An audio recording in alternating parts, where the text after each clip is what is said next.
Kisah di balik pencipta lagu Genjer-Genjer Banyuwangi. Untuk menghilangkan penafsiran negatif terhadap lagu ini, sebaiknya kita mengetahui kapan lagu Genjer-Genjer diciptakan, siapa penciptanya, dan mengapa lagu tersebut lahir. Awal ceritanya adalah seorang bernama Muhammad Arif dari desa Temenggungan yang sekarang menjadi Kelurahan Temenggungan. Sejak zaman penjajahan Belanda, ia sudah memiliki seperangkat kesenian angklung. Pada masa itu, setiap kali gedung bioskop memutar film Jawa, ya, dulu istilah film Indonesia disebut film Jawa, angklung Muhammad Arif selalu diundang untuk tampil di serambi depan. Penonton bioskop akan membludak penuh jika ada film Jawa. Masyarakat Banyuwangi sudah paham, kalau angklung dimainkan di serambi bioskop, artinya film Jawa sedang tayang. Bintang-bintang film yang menjadi kebanggaan waktu itu, diantaranya Kartolo, R. Mustar, Muhammad Mustar, dan Kastaman. Sedangkan artis wanitanya antara lain Eukiah, Fatimah Candarkasih, Miss Titing, Ani Ladau, Miss Urip, dan lain-lain. Namun pada tahun 1942, bala tentara Jepang menduduki Banyuwangi. Semua sarana hiburan dikuasai. Bioskop tidak lagi memutar film pada malam hari, melainkan siang hari. Film Jawa pun tidak ada lagi. Pada malam hari, masyarakat tidak boleh menyalakan lampu. Bahkan, ketika seurinil berbunyi, lampu dalam rumah pun harus padam. Sejak saat itu, angklung Muhammad Arif tak lagi diundang ke bioskop. Undangan untuk hajatan pun berhenti. Di masa-masa lengang inilah, Moh Arif sering duduk di depan angklungnya dengan membawa pensil dan kertas dari Merang, semacam buku tulis sederhana. Ia menciptakan lagu-lagu daerah Banyuwangi dengan not Jawa, Jiro, Lupat, Mo, Nem. Setiap selesai membuat satu gending, angklung dipukul berulang-ulang sambil diperbaiki hingga benar-benar selesai. Begitu seterusnya, setiap lahir lagu baru. Ketika bekerja di perkebunan Slogiri, lahirlah lagu Semeriwing Kembange Kopi dan Nderes Karat. Saat ia bertani, tercipta lagu Nandur Jagung dan Manuk Betet.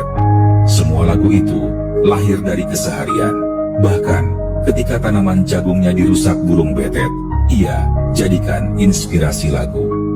Pada masa penjajahan Jepang, masyarakat dipaksa masuk organisasi.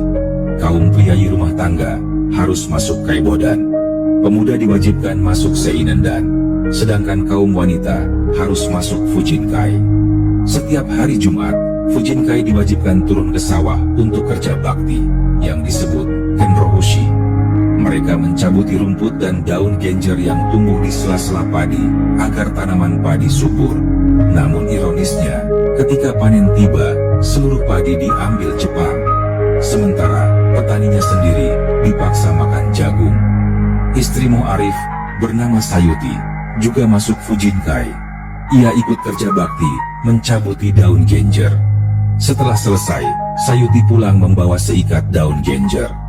Teman-temannya heran.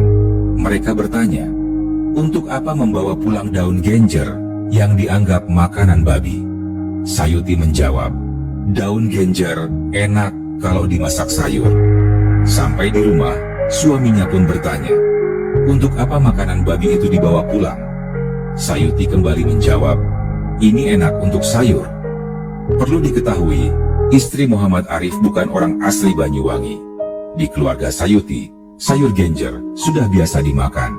Berbeda dengan orang Banyuwangi yang tidak mengenal genjer sebagai makanan. Ketika Sayuti memasak nasi, membuat sayur genjer, dan sambal jeruk, ia memanggil suaminya untuk makan. Baru kali itulah Muhammad Arif merasakan sayur genjer. Ternyata rasanya lezat dan nikmat sekali. Dari pengalaman itu, ia berharap orang Banyuwangi juga menyukai sayur genjer. Maka, ia menciptakan lagu Genjer-Genjer. Syair lagu Genjer-Genjer hanya menceritakan hal sederhana. Orang mengambil genjer, dibawa pulang, diikat kecil-kecil, dijual di pasar, dibeli orang, lalu dimasak, dan dimakan. Hanya itu. Tidak ada unsur politik atau ideologi apapun. Kebetulan saja, organisasi LEKRA yang kemudian mempopulerkan lagu ini. Seandainya bukan Lekra, tentu tidak akan timbul tafsir negatif seperti sekarang. Demikianlah kisah di balik lahirnya lagu Genjer-Genjer karya Muhammad Arif dari Banyuwangi. Sebuah lagu sederhana tentang makanan rakyat di masa sulit, bukan lagu politik. Lagu yang lahir dari kehidupan sehari-hari, dari sawah, dari meja makan, dan dari cinta seorang suami kepada masakan istrinya.